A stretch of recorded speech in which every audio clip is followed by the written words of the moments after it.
메시지 성경 요한복음 5장을 짧게 전해드리겠습니다. 요한복음 5장에서는 예수님께서 베데스다 연못가에 38년 된 병자를 치유하시는 이야기가 나옵니다. 그분은 안식일에도 병자를 고치며 사람들의 생명을 살리는 일이 율법보다 중요하다는 것을 보여주셨습니다. 이어 예수님은 자신이 하나님 아버지와 하나임을 밝히셨고 죄를 사하고 영원한 생명을 줄 권세가 있음을 말씀하셨습니다. 또한 요한복음 5장은 영생을 얻는 길이 예수님을 믿는 데 있다는 중요한 가르침을 담고 있습니다. 믿음을 통해 우리는 심판을 면하고 생명으로 나아갈 수 있는 것입니다. 하나님께서 예수님을 통해 이루신 일들을 묵상하며 믿음 안에서의 삶을 다시금 생각해보는 기회가 되기를 바랍니다. 메시지 성경 요한복음 5장 말씀으로 들어갑니다. 38년 된 병자를 고치시다. 곧이어 또 다른 명절이 다가오자 예수께서 다시 예루살렘으로 가셨다. 예루살렘의 양의 문 근처에 히브리 말로 베데스다라 하는 연못이 있었고 그 연못에 회랑 5채가 딸려 있었다. 그 회랑에는 눈먼 사람, 다리를 저는 사람, 중풍병자같이 몸이 아픈 사람들이 수백 명 있었다. 거기에 38년 동안 앓고 있던 한 남자가 있었다. 예수께서 그가 연못가에 누워 있는 것을 보시고 또 그가 그곳에 얼마나 오래 있었는지를 아시고 말씀하셨다. 내가 낫기를 바라느냐? 그 남자가 말했다. 선생님, 물이 움직일 때 저를 연못에 넣어줄 사람이 없습니다. 제가 연못에 닿을 즈음이면 이미 다른 사람이 들어가 있습니다. 예수께서 말씀하셨다. 일어나서 내 자리를 들고 걸어가거라. 그러자 그가 곧바로 나았다. 그는 자기 자리를 들고 걸어갔다. 마침 그날은 안식일이었다. 유대인들이 그 나은 사람을 막아서며 말했다. 오늘은 안식일이오. 자리를 들고 다녀서는 안 돼오. 그것은 규정을 위반하는 일이오. 그러자 그가 그들에게 말했다. 나를 낫게 해준 분이 내게 자리를 들고 걸어가라고 말씀하셨소. 그들이 물었다. 당신에게 자리를 들고 걸어가라고 한 사람이 누구요? 그러나 그 나은 사람은 그분이 누구인지 알지 못했다. 예수께서 어느새 무리 속으로 몸을 숨기셨기 때문이다. 얼마 후에 예수께서 성전에서 그 사람을 만나자 이렇게 말씀하셨다. 아주 좋아 보이는구나. 너는 건강해졌다. 죄 짓는 삶으로 되돌아가지 마라. 만일 되돌아가면 더 심한 일이 일어날 수 있다. 그 사람이 돌아가서 자기를 낫게 해준 이가 예수라고 유대인들에게 말했다. 그러자 유대인들은 예수께서 안식일에 그 같은 일을 했다는 이유로 그분을 잡으려고 했다. 그러나 예수께서는 스스로를 변호하시며 이렇게 말씀하셨다. 내 아버지께서 안식일에도 쉬지 않고 일하신다. 그러니 나도 일한다. 그 말에 유대인들이 격분했다. 이제 그들은 예수를 공개적으로 공격하는 것에 머물지 않고 그분을 죽이려고 했다.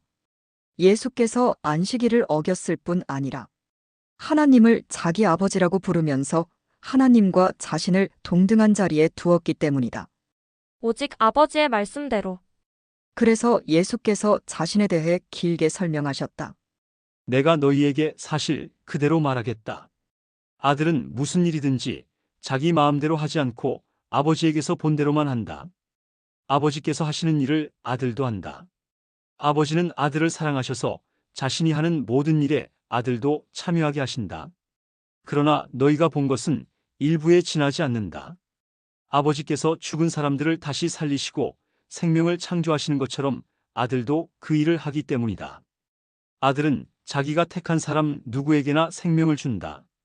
아들과 아버지는 그 누구도 내쫓지 않는다. 아버지는 심판할 모든 권한을 아들에게 넘겨주셔서 아들도 아버지와 똑같이 영광을 받게 하셨다. 아들에게 영광을 돌리지 않는 사람은 아버지께도 영광을 돌리지 않는 것이다. 아들을 영광의 자리에 앉히신 것이 아버지의 결정이기 때문이다. 너희가 반드시 귀 기울여 들어야 할 말이 있다.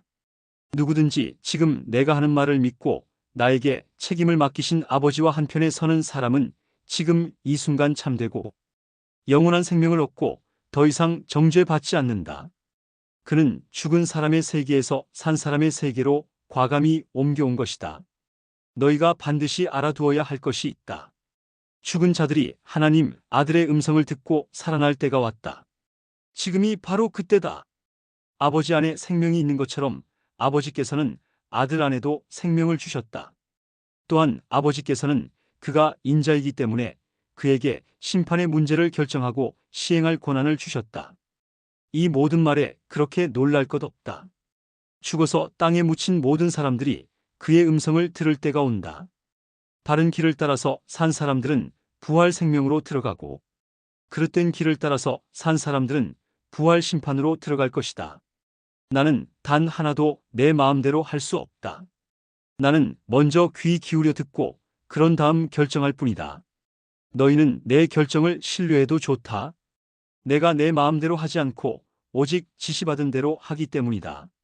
내가 내 자신을 위해 말한다면 그 증언은 헛될 뿐 아니라 나의 이익을 위한 것이 되고 말 것이다. 그러나 나를 증언해 주시는 분은 따로 계신다. 그분은 모든 증인 가운데 가장 믿을 만한 증인이시다. 게다가 너희 모두는 요한을 보았고 그의 말을 들었다. 그가 나에 관해 전문적이고 믿을 만한 증언을 해주지 않았느냐? 그러나 내가 너희의 지지를 얻으려고 하거나 한낱 사람의 증언에 호소하려는 것은 아니다. 내가 이렇게 말하는 것은 너희로 구원을 얻게 하려는 것이다. 요한은 밝게 타오르는 횃불이었고 너희는 한동안 그의 밝은 빛 속에서 기쁘게 춤을 추었다. 그러나 참으로 나를 증언, 요한의 증언보다 훨씬 뛰어난 증언이 있다. 아버지께서 나에게 이루라고 맡겨주신 일이 바로 그것이다. 내가 이루려고 하는 이 일이 아버지께서 실제로 나를 보내셨다는 것을 증언해 준다. 또한 나를 보내신 아버지께서도 나를 증언해 주셨다. 그러나 너희는 이 점을 놓치고 말았다. 너희는 그분의 음성을 들은 적이 없고 그분의 모습을 뵌 적도 없다. 너희의 기억 속에 그분의 메시지가 하나도 남아있지 않은 것은 너희가 그분의 심부름꾼을 진정으로 받아들이지 않았기 때문이다. 너희는 영원한 생명을 얻을 수 있으리라는 생각에 늘 성경에 파묻혀 지낸다. 그러나 너희는 나무를 보느라 숲을 놓치고 있다. 이 성경 전체가 나에 관해 기록된 것이다. 그런데 내가 너희 앞에 이렇게 서 있는데도 너희는 생명을 원한다고 하면서 정작 나에게서 그 생명을 받으려고 하지 않는다. 나는 사람들의 인정을 받는 데는 관심이 없다. 왜 그런지 아느냐? 내가 너희와 너희 무리를 잘 알기 때문이다. 나는 너희의 행사 일정에 사랑이 없다는 것을, 무엇보다 하나님의 사랑이 없다는 것을 안다. 내가 내 아버지의 권한을 가지고 왔으나 너희는 나를 쫓아내거나 피하기만 한다. 만일 다른 누군가가 으스대며 왔다면 너희는 두 팔 벌려 그를 맞았을 것이다.